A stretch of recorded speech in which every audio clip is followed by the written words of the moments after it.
মানুষ এবং জিনকে সৃষ্টি করেছি কেবলমাত্র আমার তাওহীদের জন্য, একত্বের জন্য, যে তারা আমাকে এক এবং অদ্বিতীয় হিসেবে গণ্য করবে, একমাত্র আমারই ইবাদত করবে। এজন্যই আমি মানুষ এবং জিনকে সৃষ্টি করেছি। সূরা যারিয়াত 51 নম্বর সূরার 56 নম্বর আয়াত।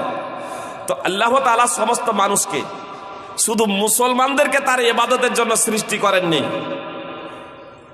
ইহুদি, খ্রিস্টান, হিন্দু, জৈন, বৌদ্ধ যারা মানুষ, তাদের সকলকে আল্লাহ কিসের জন্য সৃষ্টি করেছেন? একমাত্র তার ইবাদতের জন্য।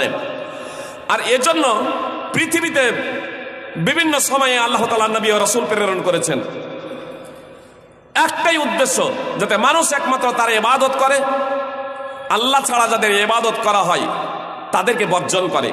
আল্লাহ তাআলা বলছেন, ওয়ালাকাদ বা'আসনা ফী কুল্লি উম্মাতিন রাসূলান আন ইবুদুল্লাহ ওয়াজতানিবুত তাগুত। সূরা নাহল 16 নম্বর সূরার 36 নম্বর আয়াত। প্রত্যেক জাতির মধ্যে আল্লাহ